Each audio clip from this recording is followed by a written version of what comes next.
Bienvenidos a uno de los casos más perturbadores en la historia del sur de Estados Unidos. Una historia enterrada bajo la seda y la plata, donde la belleza se convirtió a la vez en moneda y en jaula, y donde la línea entre víctima y villano se desdibujó de maneras que aún hoy atormentan los adoquines del barrio francés. Antes de que descendamos juntos a esta oscuridad, quiero saber desde dónde están viendo esto ahora mismo. Dejen un comentario aquí abajo y presionen el botón de suscribirse para formar parte de nuestra comunidad. Ahora, déjenme llevarlos atrás en el tiempo. El año es 1833, Nueva Orleans.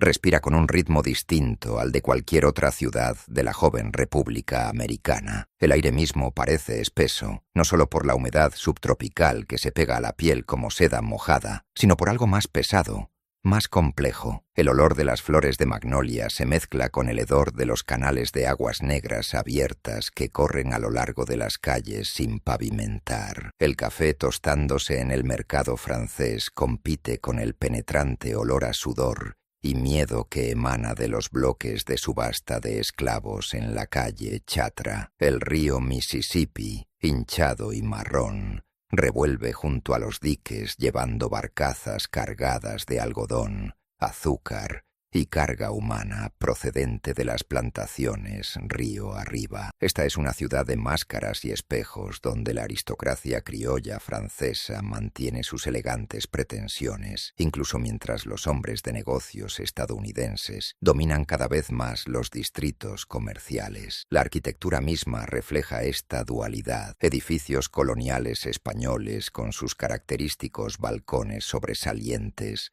se alzan junto a estructuras estadounidenses más nuevas, creando un paisaje urbano que se siente a la vez europeo y claramente del Nuevo Mundo. Las lámparas de gas se han instalado apenas recientemente en las arterias principales, arrojando charcos de luz ámbar que hacen que las sombras entre ellas parezcan aún más profundas. La estructura social de Nueva Orleans en esta época funciona con una complejidad que los forasteros encuentran casi imposible de descifrar. En la cima están las familias criollas blancas, descendientes de colonos franceses y españoles que se ven a sí mismos como una especie de aristocracia americana. Por debajo de ellos, los comerciantes y tratantes estadounidenses, rudos y ambiciosos a ojos criollos, pero cada vez más poderosos. Después vienen los libres de color, los gens de couleur libres, una clase única de Luisiana, muchos de ellos propietarios,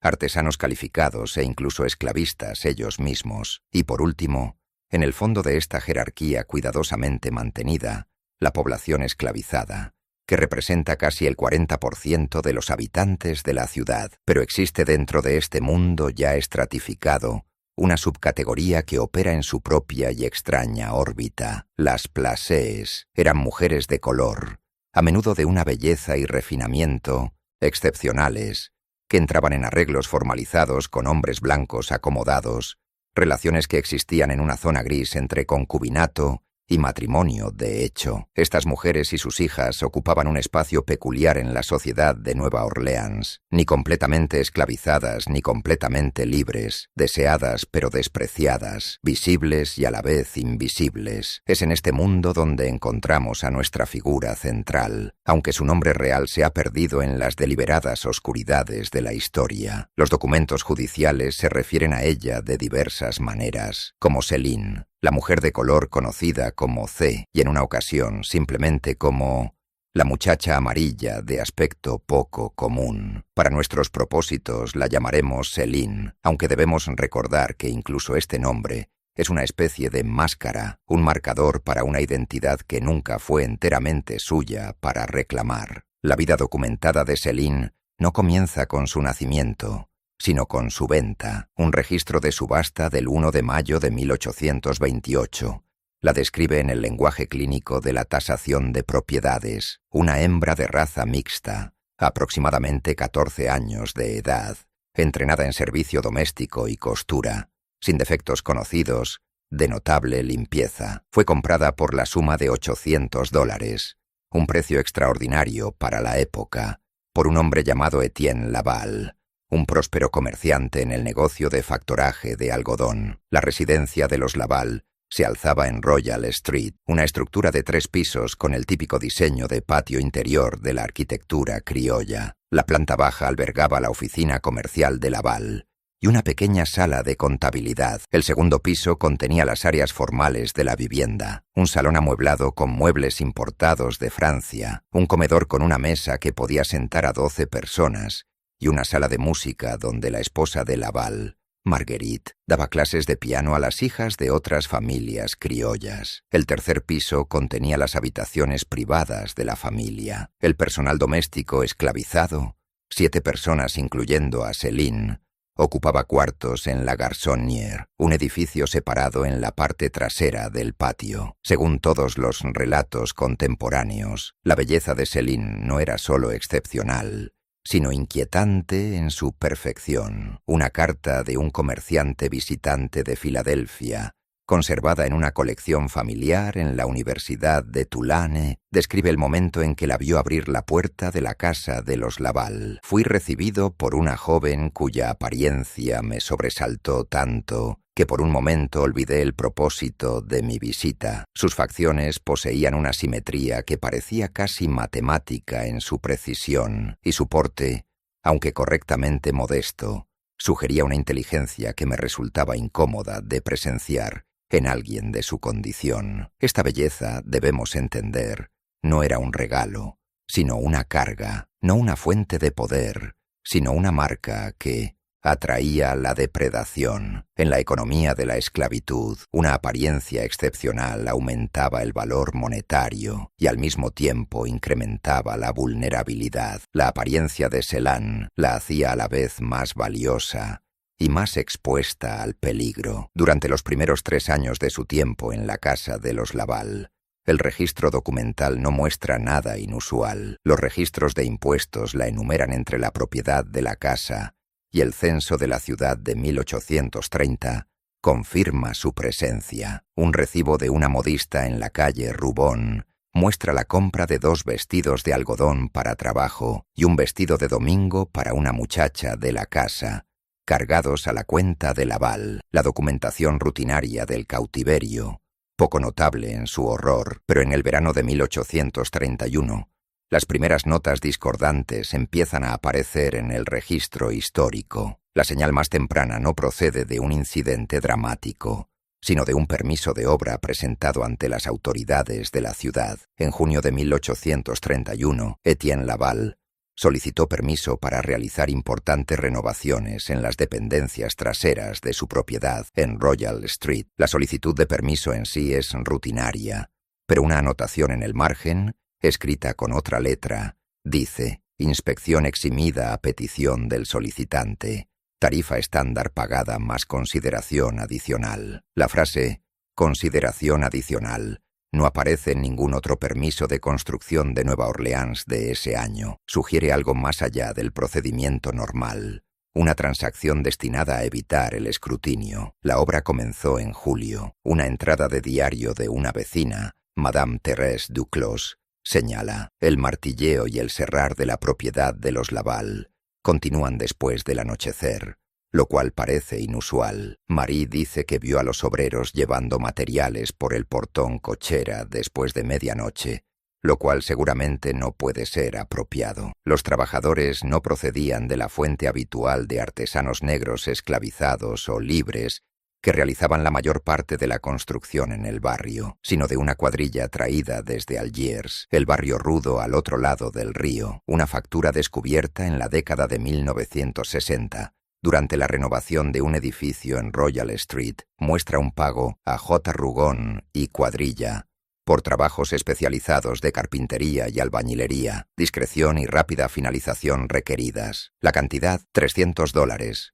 Una suma enorme para trabajos de construcción en esa época. ¿Qué se estaba construyendo exactamente? El permiso solo menciona mejoras generales en los cuartos de sirvientes y sótanos de almacenamiento, pero la cantidad de materiales sugiere algo más extenso. Los recibos de un comerciante de madera registran la entrega de 40 pies lineales de tablones gruesos de ciprés, adecuados para condiciones húmedas. Una factura de un ferretero incluye 12 escuadras de hierro, diseño reforzado, 6 pestillos de hierro, 20 pies de cadena, de alta calidad. No son los materiales para simples renovaciones. Durante el periodo de construcción, varios miembros del personal doméstico abandonaron el empleo de los Laval. Una mujer libre de color llamada Josephine, que había trabajado como lavandera para la familia durante 5 años, simplemente desapareció de las listas de la casa. No existe registro de su venta. No aparecen sus papeles de manumisión en los archivos notariales. Está presente en el directorio de la ciudad de 1830,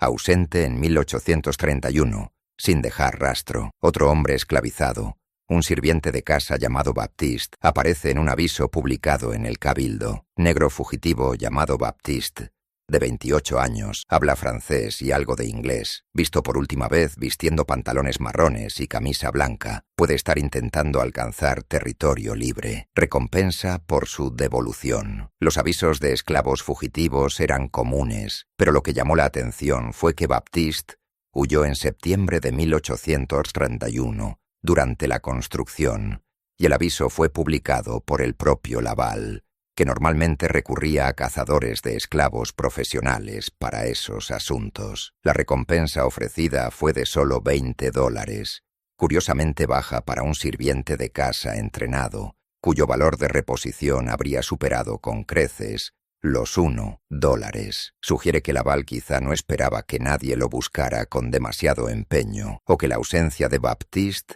era más conveniente que problemática. Fue durante esos mismos meses cuando los vecinos empezaron a reportar sonidos provenientes de la propiedad de los Laval en horas inusuales. El diario de Madame Duclos, nuevamente. Anoche desperté creyendo oír llanto, la voz de una mujer, aunque amortiguada, como si estuviera detrás de paredes. Antoine dice que sueño demasiado y me preocupo por nada, pero sé lo que escuché. Otra entrada.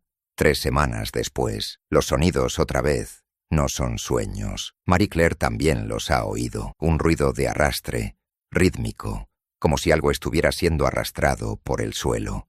No hablamos de ello en la mesa, pero veo en los ojos de mi hija que ella también permanece despierta escuchando. La propia familia Laval empezó a cambiar durante este periodo. Marguerite Laval, conocida por organizar veladas musicales y asistir a misa diaria en la Catedral de San Luis, se retiró de los compromisos sociales. Una carta de su hermana en Mobile, conservada en un archivo familiar, expresa preocupación. Tu última carta me inquieta, hermana. Escribes de dolores de cabeza y desvelos, de una casa que ya no se siente como hogar. Está el negocio de Etienne en dificultades. Hay problemas financieros que no me has contado. Por favor, confía en mí. Me preocupa tu salud y tu ánimo. La respuesta de Marguerite, si existió, no ha sobrevivido. Etienne, por su parte, parece haberse volcado en su negocio con mayor intensidad. Los libros de contabilidad de su Medicine Note, firma de factoraje de algodón, muestran un aumento dramático de actividad a finales de 1831 y principios de 1832. Pero hay algo extraño en estos apuntes. Entre las notas habituales de pesos de fardos de algodón y porcentajes de comisión, aparecen ocasionalmente anotaciones crípticas, carga especial, arreglo privado, comisión pagada en efectivo. Estas entradas no tienen documentación correspondiente, ni conocimientos de embarque ni manifiestos de carga. Son fantasmas financieros, dinero que pasa por los libros sin dejar rastro de su origen o destino. Y luego están las facturas de la botica. En la Nueva Orleans de la década de 1830, las personas esclavizadas recibían atención médica, cuando la recibían, por diversos medios, desde remedios populares hasta médicos que se especializaban en tratar a la población esclavizada. Pero las cuentas de la casa de los Laval empezaron a mostrar compras regulares en una botica de la calle Dauphine. Láudano, 6 onzas, polvo de morfina, 1/4 de onza, cloroformo, grado medicinal, botella grande. Son drogas poderosas, usadas para dolores severos o para inducir la inconsciencia en procedimientos quirúrgicos. Las cantidades y la frecuencia sugieren algo más que el tratamiento de dolencias ordinarias. Un recibo de diciembre de 1831 incluye correas de sujeción de cuero, grado médico, dispositivo de mordaza, forrado en algodón. Estos artículos aparecen en la factura de la botica mezclados con compras inocuas de alcanfor y aceite de ricino, como si pedir instrumentos de sujeción fuera tan ordinario como comprar jarabe para la tos. A lo largo de todo esto, Céline aparece en el registro documental solo como un nombre en las listas de la casa, una línea en el inventario. Se la enumera como sirvienta de la casa, lo que podría significar cualquier cosa, desde doncella de la señora hasta encargada de la limpieza general. Pero pequeños detalles sugieren que su posición era más complicada, más particular. Un recibo de una maîtresse couturière, una modista que atendía a mujeres criollas adineradas, muestra la compra de un vestido de noche, seda verde pálida, ajuste personalizado, cargado a la cuenta de Laval, pero sin indicación de que fuera para su esposa. El vestido costó $40, una suma extravagante para una prenda destinada a una mujer esclavizada que no habría tenido ocasión de vestir semejante lujo. Otra pista proviene de las listas de asistencia de una escuela para niñas de color, administrada por las Hermanas de la Sagrada Familia, una orden religiosa de monjas negras que proporcionaba educación a niñas libres de color. En 1830, una chica llamada Céline Ward, de la Casa Laval, apareció en las listas, recibiendo instrucción en lectura, escritura, aritmética y literatura francesa. Esto era altamente inusual. Si bien algunas personas esclavizadas adquirían alfabetización por diferentes medios, que un esclavista pagara activamente por la educación formal de una persona esclavizada sugería intenciones más allá del servicio doméstico estándar. ¿Para qué la estaba preparando Laval? La educación de una placée era una práctica reconocida. A las jóvenes mujeres de color se las preparaba para convertirse en compañeras de hombres blancos adinerados. Sus refinamientos y logros las hacían aptas para los arreglos cuasi matrimoniales que formaban parte del peculiar tejido social de Nueva Orleans. Pero Céline ya estaba esclavizada, ya era propiedad en toda regla. Su educación sugería no preparación para un arreglo de plaçage, sino algo distinto, algo que requería que fuera más que una simple sirvienta doméstica, pero permaneciendo completamente bajo el control de Laval. En marzo de 1832, apareció un aviso en La Valle, uno de los periódicos en francés. Se solicita información sobre el paradero de Madeleine, mujer de color, aproximadamente 18 años de edad, vista por última vez en las inmediaciones de Royal Street. La familia está desesperada por cualquier noticia. Se ofrece recompensa por información. El aviso se publicó durante 3 semanas. Y luego cesó. Nunca se informó públicamente de ninguna resolución. 2 meses después, otro aviso. Desaparecida. Mujer libre de color. 22 años. Costurera de oficio. Último empleo conocido en hogares privados. Barrio francés. Cualquier conocimiento de su ubicación actual. Por favor, contactar. Los avisos empezaron a formar un patrón, aunque habría sido necesario prestar mucha atención para verlo. Mujeres jóvenes de color, entre esclavizadas y libres, todas aproximadamente del mismo rango de edad, todas vistas por última vez en o alrededor del barrio francés, todas desapareciendo sin rastro, en la Nueva Orleans de la década de 1830, donde la población esclavizada era grande y fluida, donde las personas podían ser vendidas y trasladadas a otros estados sin notificación a amigos o familia, donde las personas libres de color podían ser secuestradas e ilegalmente esclavizadas. Tales desapariciones quizá no parecían inusuales, pero la frecuencia, la especificidad de la demografía sugieren algo más sistemático que la mala fortuna aleatoria, y en el centro de esta telaraña que se oscurecía, invisible en el registro histórico pero presente en la arquitectura de los hechos,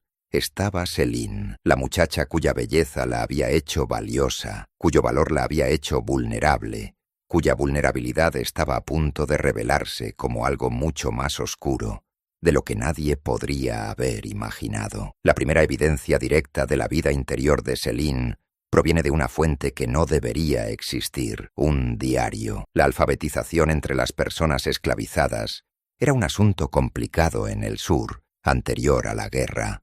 En algunos estados era explícitamente ilegal enseñar a leer o escribir a una persona esclavizada. En Luisiana, las leyes eran menos claras, pero la práctica se desalentaba sin duda. Sin embargo, Céline sabía escribir. Su educación en la escuela para niñas de color le había dado esa habilidad peligrosa, y en algún momento de 1832 comenzó a llevar un registro. El diario en sí es un volumen delgado, encuadernado en cuero barato, el tipo de cuaderno en blanco que podría comprarse en cualquier papelería. Se descubrió en 1923, durante la demolición de un edificio en Royal Street, escondido detrás de un ladrillo que había sido aflojado y cuidadosamente recolocado, creando una pequeña cavidad en la pared. El edificio no era la residencia de los Laval, sino una estructura 2 puertas más abajo, lo que sugiere que en algún momento Céline ocultó este registro en un lugar donde esperaba que pudiera sobrevivir, aunque ella no lo hiciera. El diario se encuentra ahora en los archivos del Museo Estatal de Luisiana. Sus páginas marrones y quebradizas, algunas secciones dañadas por el agua, hasta ser ilegibles, pero lo que queda es devastador en su horror contenido. La primera entrada fechada es de julio de 1832. Escribo esto sin saber si las palabras en papel pueden servir como testimonio, o como oración, o simplemente como prueba de que existí, de que vi lo que he visto, de que supe lo que ahora sé. Madame me dio este cuaderno, pensando que lo usaría para las cuentas de la casa, sin saber que la hermana Marguerite me enseñó a leer y escribir más allá de los simples números. No sé qué propósito tiene esta escritura, salvo que no puedo guardar estas cosas solo dentro de mí. Debo ponerlas en algún sitio, aunque sea en papel que quizá arda o se pudra sin que nadie lo vea. Vino a mí hace 3 noches, no como amo a sirvienta, aunque eso habría sido horror suficiente, y en cierto modo, familiar. Vino como otra cosa.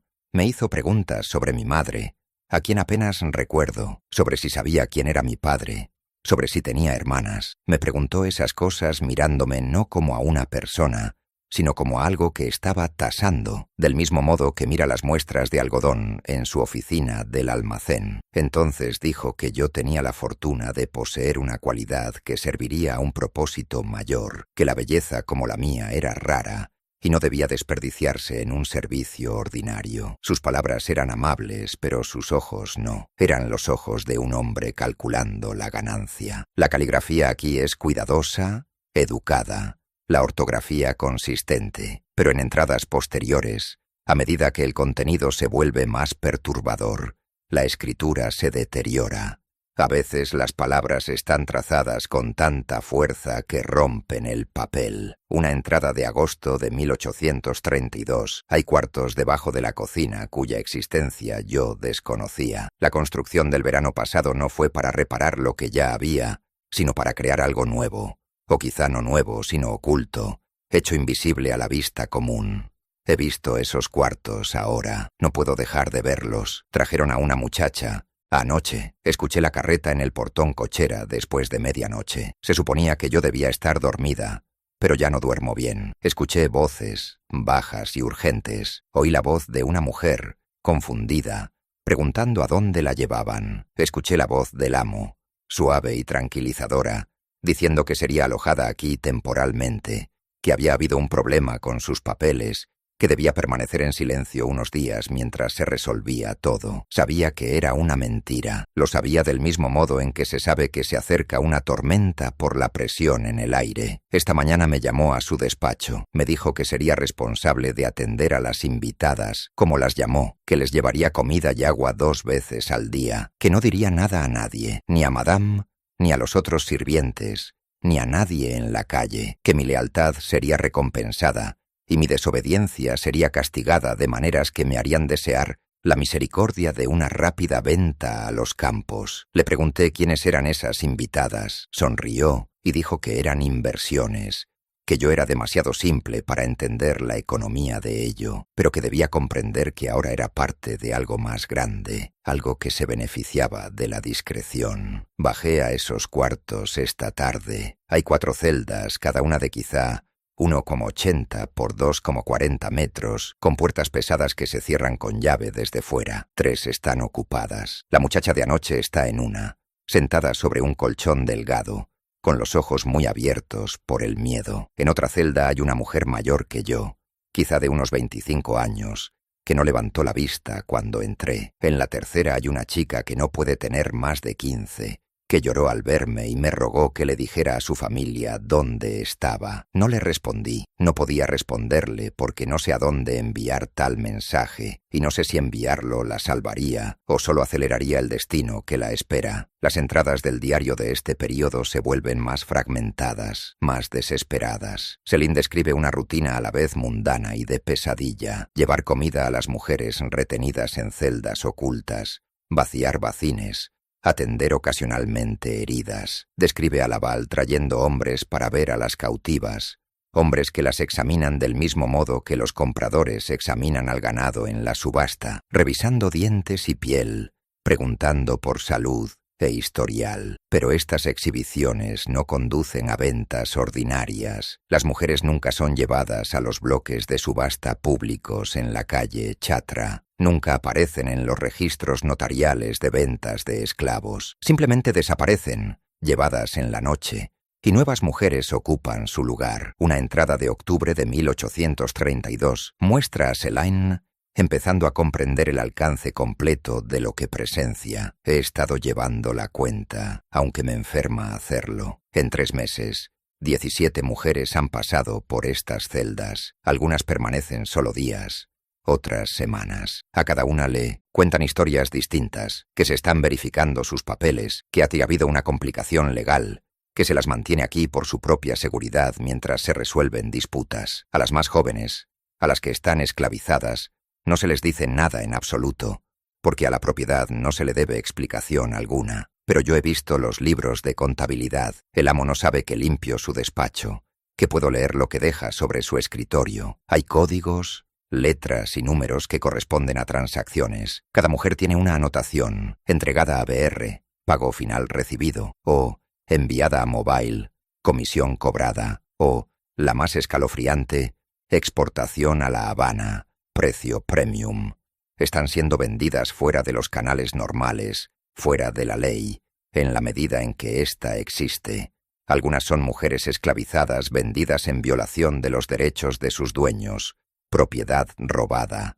Otras son mujeres libres vendidas ilegalmente a la esclavitud. La distinción importa en la ley, pero no en el resultado. Todas desaparecen en una maquinaria de comercio que opera en las sombras, y yo soy parte de ella. Al alimentarlas, al atenderlas, al guardar silencio, soy cómplice de su destrucción. Este conocimiento se asienta en mi pecho como una piedra. Es importante detenerse aquí y reconocer lo que Céline está describiendo: una operación de tráfico ilegal que utiliza el complejo paisaje racial y legal de Nueva Orleans como cobertura, la posición de la ciudad como puerto mayor, su diversidad cultural y lingüística y su proximidad al Caribe la convertían en un centro ideal para el comercio ilegal de esclavos, que continuó mucho después de la prohibición federal de importación, en 1808. Pero lo que Laval parece haber estado operando era algo más específico: una estación de paso para el movimiento de mujeres que no podían ser vendidas por los canales normales, ya fuera porque eran propiedad robada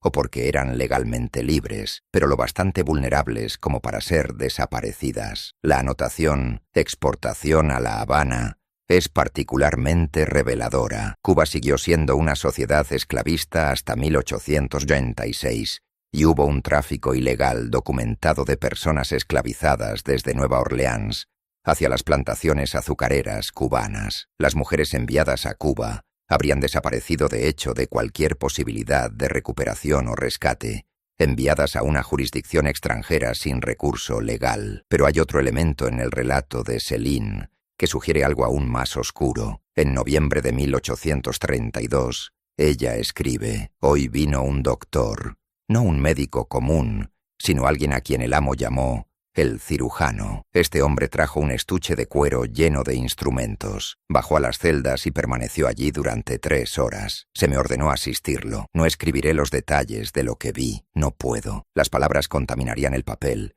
y las imágenes ya contaminan suficientemente mi mente.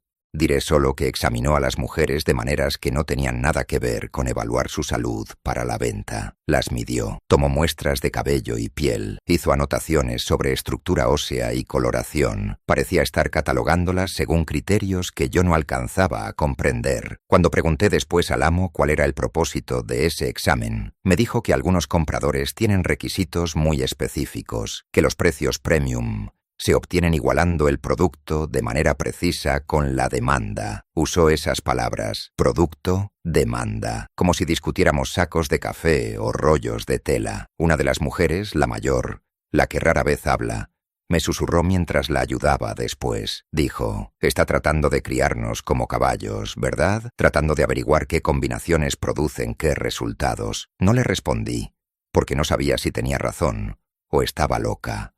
O ambas cosas. Lo que sugiere esa mujer toca uno de los aspectos más depravados de la esclavitud estadounidense, la cría intencional de personas esclavizadas para producir descendencia con características específicas. Si bien esta práctica se discute a menudo en términos de producir fuertes trabajadores de campo, también existió un mercado documentado para personas esclavizadas de apariencia excepcional, particularmente mujeres que podían ser vendidas como concubinas o sirvientas domésticas a compradores adinerados. La idea de que Laval pudiera haber estado implicado no solo en el tráfico, sino en intentar estudiar sistemáticamente y posiblemente facilitar tal cría representa un nivel de deshumanización que convierte a las personas en una especie de experimento agrícola. Para diciembre de 1832, las entradas del diario de Céline muestran a alguien al borde de la ruptura psicológica. Ya no sé quién soy. Por la mañana despierto en mi cuarto pequeño sobre la cocina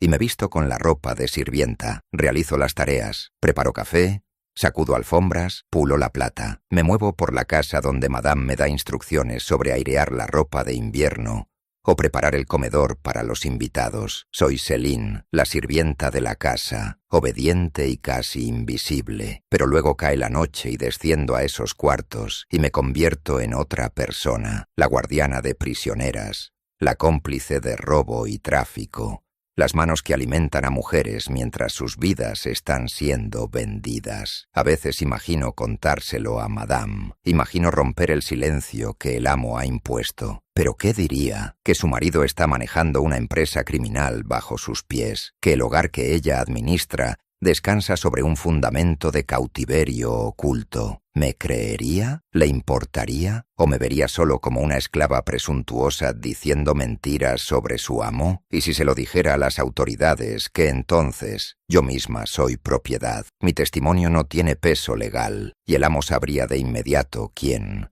habló, y yo desaparecería en esas celdas, o peor aún, en la red que se lleva a las mujeres a lugares de donde no hay regreso. Así que estoy atrapada no solo por cadenas y leyes, sino por un conocimiento que no puedo expresar con seguridad y que no logro olvidar. Las últimas entradas de 1832 adquieren una cualidad casi disociativa, como si Céline se separara de su propia experiencia como mecanismo de supervivencia. Ahora me observo desde la distancia. Veo a una joven moviéndose por sus días. Ella no soy yo. Ella es la persona que interpreto cuando se requiere la actuación. La verdadera yo, lo que sea que eso signifique, está encerrada en algún lugar más profundo que esas celdas bajo la cocina, en un lugar al que ni siquiera el amo puede llegar, aunque lo intenta. Ha empezado a venir a mi cuarto por las noches, no todas las noches, pero con la suficiente frecuencia como para que duerma ligera, escuchando pasos. No se impone a mí por la fuerza, no aún. En cambio, habla, me cuenta su visión,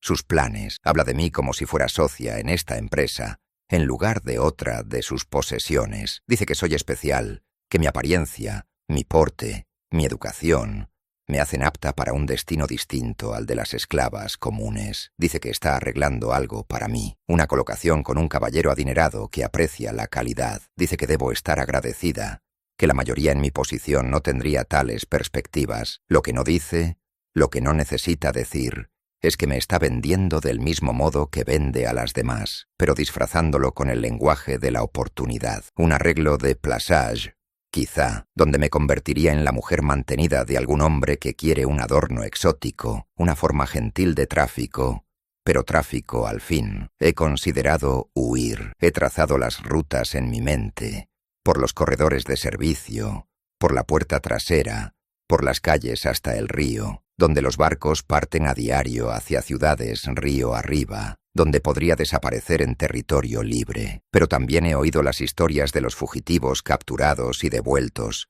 los castigos, las marcas al rojo, las ventas a plantaciones del profundo sur, donde el trabajo te mata lentamente y a nadie le importa lo suficiente como para notar que mueres. Así que me quedo, alimento a las prisioneras, guardo silencio, escribo en este cuaderno que quizás nadie lea jamás, y espero el final que sea que venga, porque puedo sentir que se acerca del mismo modo que se siente el invierno en camino, incluso cuando los días todavía son cálidos. El final, cuando llegó, no se presentó como un único acontecimiento catastrófico, sino como una serie de fallos en cascada que expusieron lo que había sido tan cuidadosamente ocultado. La primera grieta apareció en forma de una carta recibida en la redacción de Lavalle en febrero de 1833. La carta no estaba firmada, escrita con letra cuidadosa en papel barato. A los editores, escribo para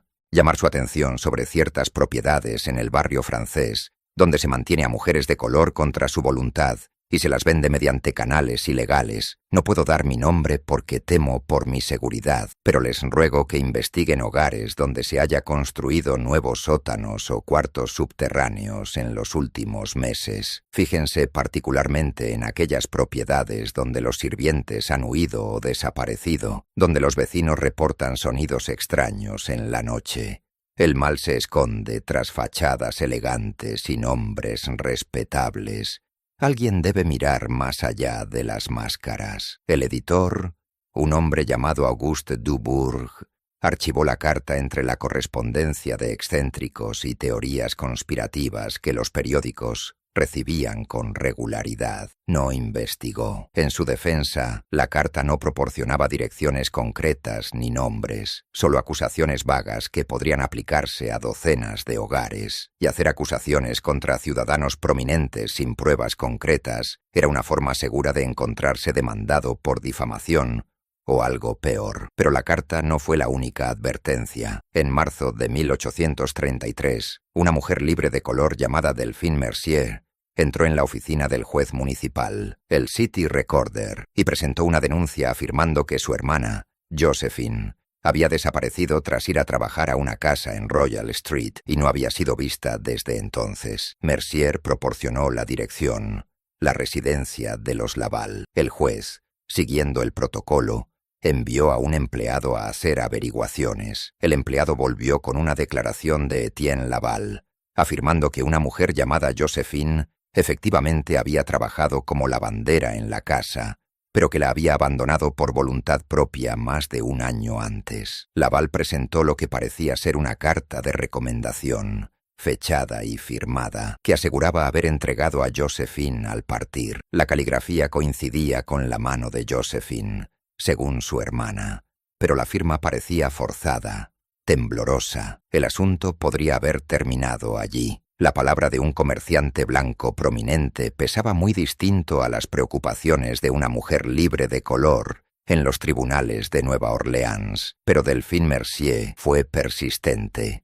Contrató a un abogado, un hombre libre de color llamado Armand Lanois, que había estudiado Derecho en Francia y ejercía en la limitada capacidad que la ley de Luisiana permitía a los no blancos. Lanois empezó a hacer averiguaciones en el vecindario, hablando con otros sirvientes, con comerciantes, construyendo un caso circunstancial de que algo inusual ocurría en la casa de los Laval. Fueron esas indagaciones las que aparentemente llegaron a oídos de Etienne Laval. Una entrada del diario de Céline, fechada el 28 de marzo de 1833. Lo están moviendo todo. Está desmantelando la operación. Las celdas están siendo vaciadas. Las mujeres llevadas en carretas en mitad de la noche. Está destruyendo documentos, quemando papeles en la chimenea del patio. El humo ha sido constante durante 2 días. Madame preguntó qué estaba quemando y él dijo: viejos registros comerciales,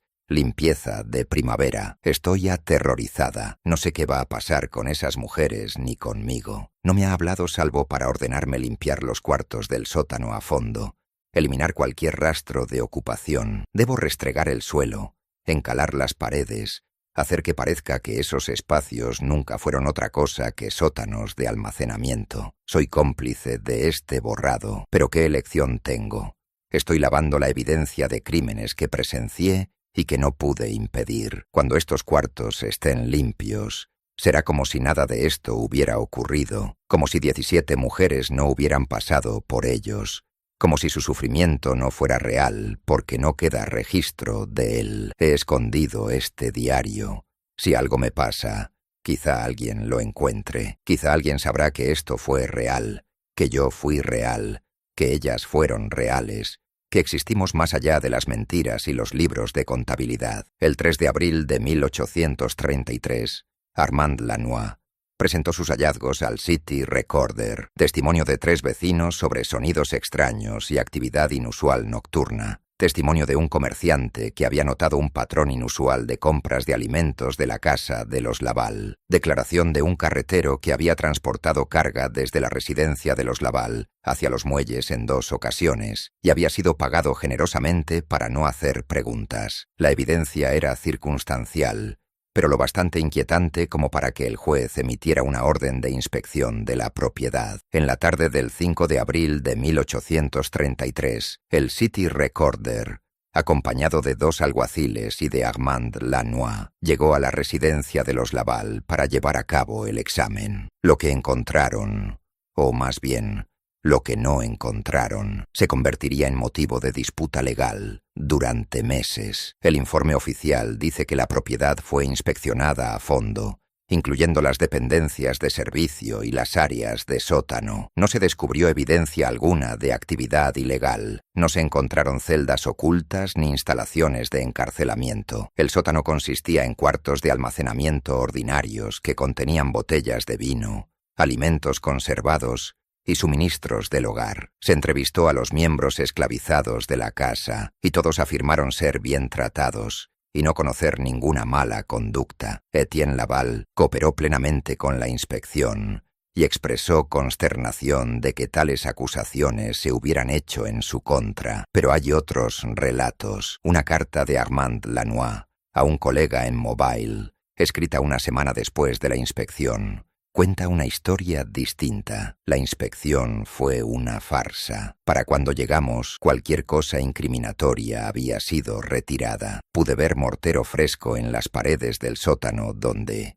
estoy convencido.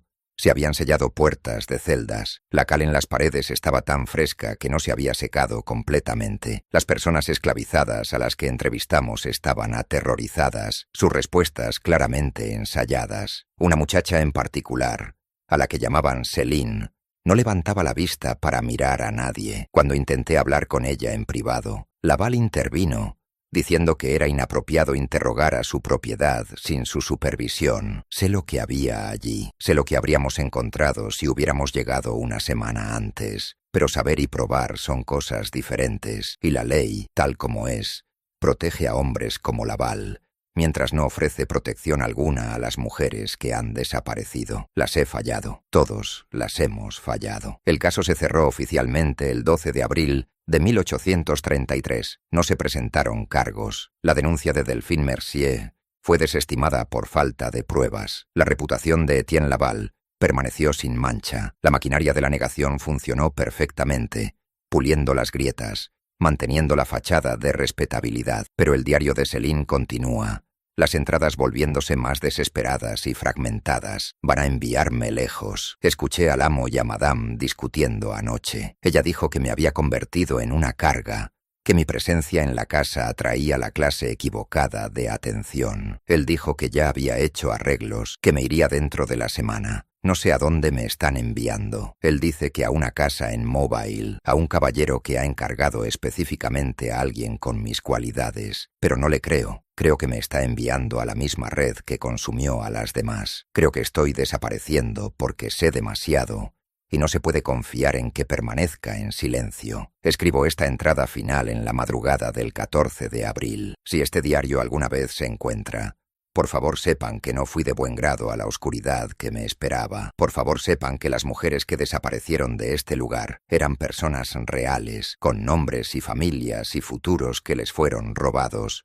Por favor sepan que detrás de las hermosas fachadas de esta ciudad, detrás de la música y las flores y la elegante arquitectura, existe una maquinaria de crueldad que tritura vidas humanas y escupe beneficio. Mi nombre es Celine. Nací en algún lugar de Luisiana. No sé exactamente dónde. Mi madre fue esclavizada. Mi padre me es desconocido. Tengo 19 años. La gente dice que soy hermosa, pero esta belleza ha sido una maldición, no una bendición. Me hizo visible para la gente equivocada, valiosa por las razones equivocadas. Si están leyendo esto, es probable que yo ya haya desaparecido. Pero por favor, recuerden que existí, que vi, que intenté a mi pequeña manera dejar un registro, que fui más que propiedad, más que una línea de inventario, más que un cuerpo para ser comprado y vendido. Por favor, recuérdennos. Esta es la última entrada en el L'Innovation Tour diario. Las páginas que siguen están en blanco. Lo que le ocurrió a Céline después del 14 de abril de 1833 no está claro. El registro histórico se vuelve frustrantemente opaco, como si simplemente se hubiera evaporado de la existencia. No hay escritura de venta en los archivos notariales de Nueva Orleans que registre su transferencia a otro dueño. No hay registro de ella en los directorios de la ciudad de Mobile, ni en los registros de impuestos. No hay más entradas de diario, ni cartas, ni testimonios. Pero hay indicios, fragmentos, sugerencias en el registro histórico que nos permiten reconstruir una posible trayectoria. Un aviso de periódico en el Mobile Register, fechado en mayo de 1833, se ofrece recompensa por información sobre el paradero de una joven mujer de color, aproximadamente 19 años de edad, de apariencia notable, que se cree llegó a Mobile desde Nueva Orleans a finales de abril. La familia busca localizarla, dirigir las consultas a «El aviso aparece solo una vez» y nunca se vuelve a publicar. Un manifiesto de barco de mayo de 1833 muestra la salida del buque mercante Celeste, desde Mobile, con destino a La Habana. Entre su carga se enumeran 4 unidades de mercancía doméstica, consignación privada. En la jerga del comercio ilegal de esclavos, mercancía doméstica era un eufemismo para seres humanos transportados en violación de la ley. Una anotación en el libro de cuentas de Etienne Laval, descubierta durante la liquidación de su herencia décadas más tarde, fechada el 15 de mayo de 1833. Comisión final por C. Precio premium recibido. Cuenta cerrada. Estos fragmentos sugieren una narrativa, que Céline fue efectivamente enviada a Mobile, que permaneció allí brevemente y que luego fue embarcada hacia Cuba, donde habría quedado fuera del alcance de cualquiera que intentara encontrarla. En La Habana, una joven de apariencia extraordinaria habría alcanzado un precio alto en los mercados de esclavos que siguieron operando abiertamente hasta la década de 1860. ¿Qué vida vivió allí? Si sobrevivió, si alguna vez obtuvo la libertad, son preguntas sin respuesta en los archivos. Pero hay una pieza más de evidencia, descubierta solo recientemente, que sugiere que la historia de Céline no terminó con su desaparición en el comercio esclavista caribeño. En 2003, investigadores que trabajaban en archivos cubanos descubrieron una demanda de libertad presentada en 1847 en La Habana por una mujer identificada como Selena Morena Libre. Selena, mujer libre de color. La demanda se presentó contra un hacendado que la había mantenido esclavizada durante 14 años, a pesar de su afirmación de que era legalmente libre y había sido secuestrada y vendida ilegalmente. La documentación es fragmentaria, pero el testimonio de la mujer incluye detalles inquietantemente familiares. Afirma haber nacido en Luisiana, haber sido educada en una escuela dirigida por monjas, haber sido retenida en una casa de Nueva Orleans, donde presenció el tráfico ilegal de mujeres, haber sido vendida a Cuba en 1833 para impedir que testificara sobre esos crímenes. La demanda fue finalmente exitosa. Los registros del tribunal muestran que Selena obtuvo su libertad en 1848 sobre la base de que su esclavización había sido ilegal desde el principio. Pero lo que le ocurrió después, si regresó a Luisiana, si sobrevivió a las convulsiones políticas de la década de 1850 y a las guerras venideras, se ha perdido para la historia. No podemos estar seguros de que esta mujer fuera la misma Celine que escribió el diario oculto en una pared de Royal Street. El nombre es similar, pero no idéntico. Las fechas encajan, aunque no a la perfección. Es posible que se trate de otra mujer con una historia similar, porque trágicamente la maquinaria de tráfico que operaba Laval no era única. En todo el sur de Estados Unidos existían operaciones similares en la sombra, explotando las vulnerabilidades de mujeres negras esclavizadas y libres, actuando en las zonas grises de la ley y la costumbre. Pero me gusta creer que era ella. Me gusta creer que Celine sobrevivió, que soportó 14 años de cautiverio ilegal y aún así encontró la fuerza para luchar por su libertad, que ganó, que vivió para ver su historia reivindicada en un tribunal, porque la alternativa, que simplemente desapareció en la maquinaria de la esclavitud y no dejó rastro más allá de un diario oculto, es demasiado devastadora para aceptarla sin resistencia. En cuanto a Etienne Laval, su vida continuó con pocas interrupciones. Las acusaciones de 1833 no dejaron marca duradera en su reputación. Continuó con su negocio de factoraje de algodón durante otra década, acumulando una considerable riqueza. Los directorios de la ciudad lo enumeran en la misma dirección de Royal Street hasta la década de 1840.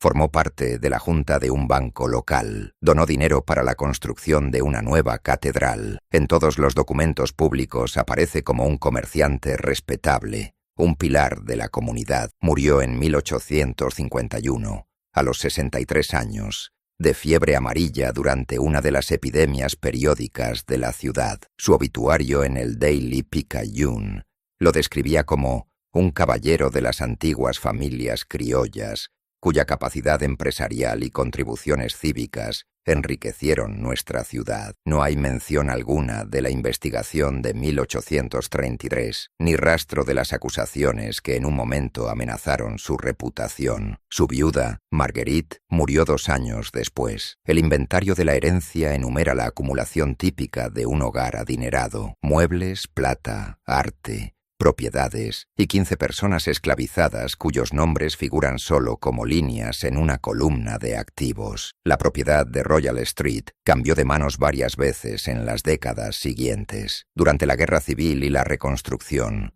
cayó en mal estado. En la década de 1880 albergaba a varias familias, dividida en apartamentos. A comienzos del siglo XX era una casa de huéspedes. En la década de 1920, durante proyectos de renovación urbana, se decidió su demolición. Fue durante esa demolición en 1923 cuando los trabajadores descubrieron una anomalía en la estructura del sótano. Detrás de un muro que parecía original, encontraron un espacio que no debía existir según los planos del edificio. Un corredor estrecho que conducía a 4 pequeños cuartos con puertas pesadas y escuadras de hierro empotradas en las paredes. La cal en las paredes se había vuelto de un color crema enfermizo, y debajo se veían marcas tenues, arañazos en el yeso como hechos con uñas, y lo que parecían palabras grabadas en el ladrillo blando: ayúdennos y recuerden, y una serie de nombres apenas legibles. El descubrimiento se mencionó brevemente en el New Orleans Times Picayune, bajo el titular: se descubren cuartos ocultos en edificio del barrio francés. Pero la noticia generó poco interés. En 1923, la ciudad estaba concentrada en preocupaciones modernas: el crecimiento del puerto, la llegada del cine sonoro, el auge de la era del jazz. La idea de que esos cuartos pudieran haber sido celdas para mujeres cautivas 90 años antes se mencionó, pero no se profundizó. El edificio fue demolido según lo previsto. El sótano fue rellenado. En su lugar se construyó un estacionamiento. En la década de 1960, ese estacionamiento se asfaltó para crear una pequeña plaza. Hoy turistas caminan sobre ella sin saber qué yace bajo los restos rellenados de esos cuartos, la evidencia obliterada de un sufrimiento que la ciudad eligió no examinar demasiado de cerca. Pero el diario permanece ahora preservado en condiciones de archivo con control de clima, disponible para investigadores con cita previa. Se mantiene como testimonio de lo que Céline presenció y soportó. Los historiadores han debatido su autenticidad. Algunos sostienen que el lenguaje es demasiado sofisticado para una adolescente esclavizada. Otros señalan que recibió educación formal y que el trauma a menudo produce elocuencia. Pero la mayoría de los especialistas que han estudiado el diario creen que es genuino. Sus detalles demasiado específicos y demasiado consistentes con otros aspectos documentados del comercio ilegal de esclavos en Nueva Orleans, como para ser una fabricación. En 2015, la ciudad de Nueva Orleans instaló una pequeña placa en el edificio que ahora ocupa el lugar donde se alzó la residencia de los Laval. La placa es fácil de pasar por alto, un cuadrado de bronce de unos 30 centímetros de lado, montado a la altura de los ojos cerca de la entrada. Dice, en este lugar se alzó una residencia donde, en la década de 1830, mujeres de color fueron traficadas ilegalmente y mantenidas cautivas. Esta placa honra la memoria de esas mujeres, cuyos nombres se han perdido para la historia, y recuerda en particular a Céline, cuyo diario da testimonio de estos crímenes. Que nunca olvidemos el costo humano de la esclavitud y el valor de quienes la presenciaron y sobrevivieron. La placa forma parte de un proyecto más amplio en toda la ciudad, para marcar sitios vinculados a la historia de la esclavitud. Un esfuerzo por hacer visible lo que ha permanecido invisible, por reconocer lo que se ha negado. Pero es una placa pequeña, y la mayoría de los turistas pasan apresurados sin leerla, camino a restaurantes, bares o tiendas de antigüedades, buscando la versión romántica de Nueva Orleans que la ciudad vende a los visitantes, un lugar de música y comida y arquitectura colorida, no un lugar construido sobre la explotación sistemática de seres humanos. Quienes sí se detienen a leer la placa a veces hacen preguntas. ¿Quién fue Céline? ¿Qué le pasó? ¿Está disponible el diario para leerlo? Las respuestas son: no lo sabemos con certeza. Esperamos que haya sobrevivido, pero no podemos probarlo.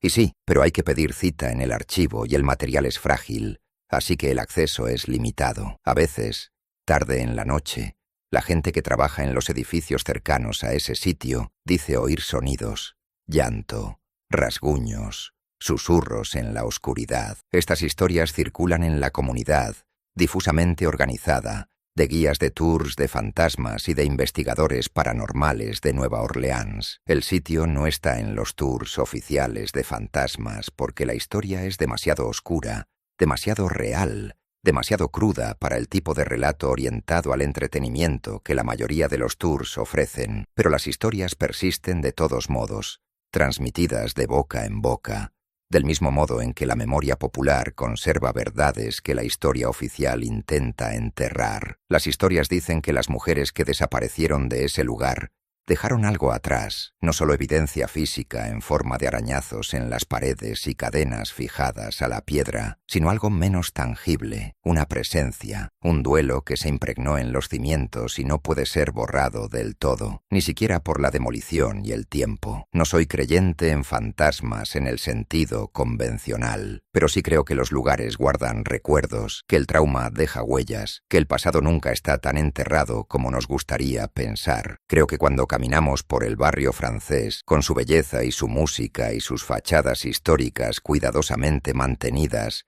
caminamos sobre capa tras capa de sufrimiento que ha sido asfaltado, pero no resuelto. El diario de Céline es una voz que logró escapar de ese entierro. Contra todo pronóstico, sus palabras sobrevivieron. Las mujeres cuyos nombres registró, Josephine, Adeline, Celeste, y las otras 14 que pasaron por esas celdas, no han sido del todo olvidadas porque ella las recordó, porque las escribió, porque escondió ese diario en una pared donde esperó 90 años a ser hallado. Por eso cuento esta historia, no porque sea entretenida ni porque proporcione un cierre satisfactorio. No hace ninguna de las dos cosas. La cuento porque Céline pidió que recordáramos, porque en su última entrada, frente a su propia desaparición en la maquinaria del tráfico, pidió que reconociéramos que existió, que importó, que las mujeres a las que vio ser destruidas eran personas reales con vidas reales. Les debemos al menos eso, se lo debemos a todas. El contexto histórico más amplio de la historia de Céline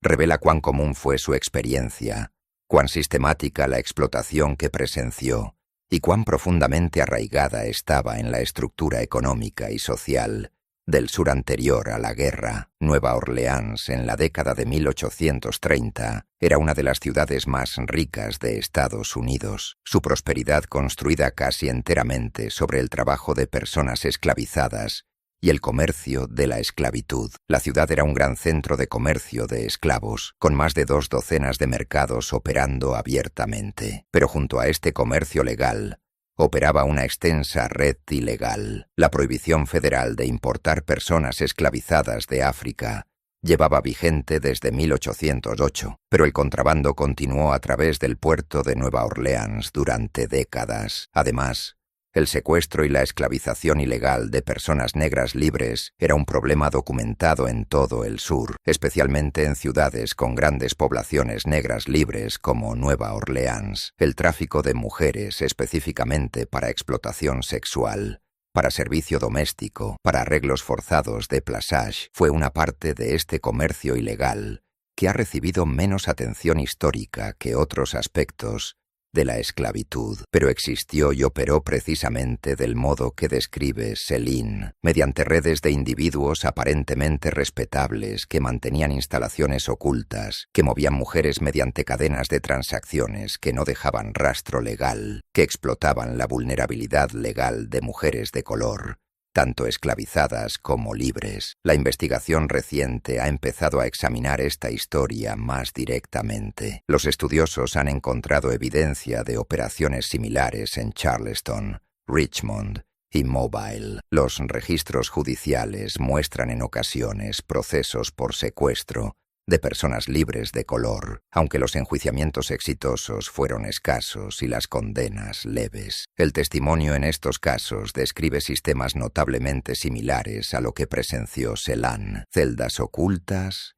falsas promesas, escrituras de venta fraudulentas, transporte a mercados extranjeros donde las víctimas no podían ser recuperadas. Lo que hace extraordinario el diario de Céline no es que describa algo único, sino que ofrece un testimonio detallado en primera persona sobre un sistema que operaba mayormente de forma invisible. La mayoría de las víctimas de este tráfico no dejaron registro. La mayoría de los perpetradores nunca fueron identificados. El sistema funcionaba mediante el silencio, la complicidad, la deliberada mirada hacia otro lado que permitía a ciudadanos prominentes cometer crímenes a plena vista. El diario también revela la particular vulnerabilidad de las personas esclavizadas que presenciaban crímenes. El testimonio de Céline no habría tenido peso legal alguno en ningún tribunal. Una persona esclavizada no podía testificar contra una persona blanca en Luisiana. Incluso si hubiera logrado denunciar lo que vio,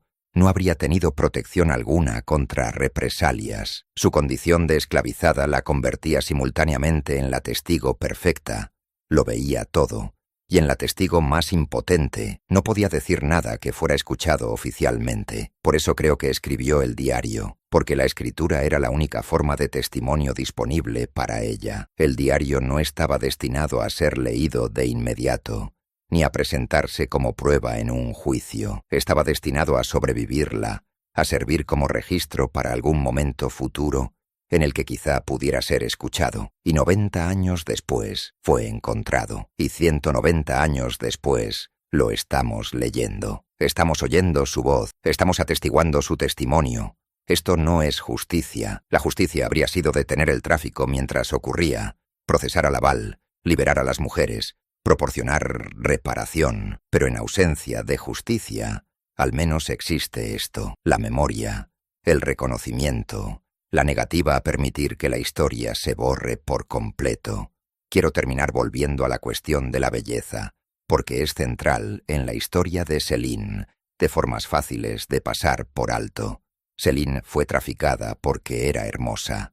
Su apariencia extraordinaria la hizo valiosa como propiedad y vulnerable a la explotación. A lo largo de su diario vuelve una y otra vez a esta amarga ironía, que aquello por lo que otros la elogiaban, lo que se suponía era un don, fue en realidad la fuente de su destrucción. Pero hay otra dimensión de la belleza en su historia. Céline escribió con belleza. Sus entradas incluso en su desesperación, incluso en su horror, tienen una claridad y elegancia de expresión que transforman el testimonio en literatura. Tomó su trauma y lo moldeó en frases capaces de sobrevivir, capaces de transportar significado a través de las décadas. Esto es una forma de resistencia, bajo un sistema diseñado para reducirla a propiedad, negarle humanidad, borrar su voz. Ella escribió. Creó algo que no podía ser borrado, un registro que afirmaba su condición de persona con más fuerza que cualquier documento legal. La última línea de su diario dice: por favor, recuérdennos. Estamos recordando, estamos leyendo sus palabras,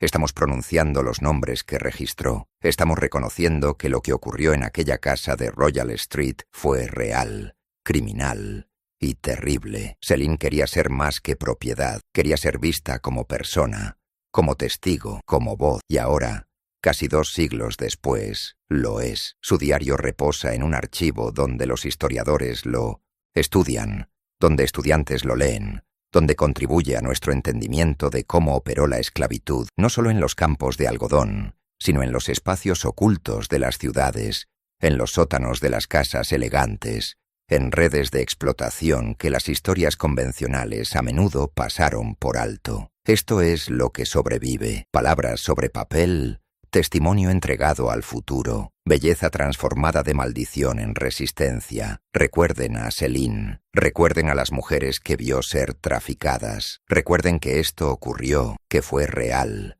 que fue parte del sistema de esclavitud que construyó la riqueza del sur de Estados Unidos y cuyas consecuencias seguimos enfrentando hoy. Recuerden que debajo de las hermosas fachadas, debajo de las superficies históricas cuidadosamente mantenidas, hay capas de sufrimiento que exigen reconocimiento. Recuerden que cada historia que contamos sobre el pasado es también una historia sobre el presente, sobre lo que elegimos ver y lo que elegimos ignorar, sobre las voces que amplificamos y las voces que silenciamos. El diario de Céline estuvo oculto en una pared durante 90 años, esperando ser encontrado. ¿Cuántos otros testimonios siguen ocultos, siguen esperando, siguen intentando hablar a través del silencio que crean los sistemas de poder, que seguimos sin ver, que seguimos sin escuchar? ¿Qué verdades están enterradas bajo las superficies que pisamos cada día? Estas son las preguntas con las que nos deja la historia de Céline. Son preguntas incómodas, deberían serlo, porque el trabajo de la memoria no está destinado a consolarnos, está destinado a confrontarnos con lo que fue, con lo que es, y con lo que podría cambiar si tuviéramos el valor de ver de verdad. Céline vio, Céline testificó, Céline pidió ser recordada, la recordamos.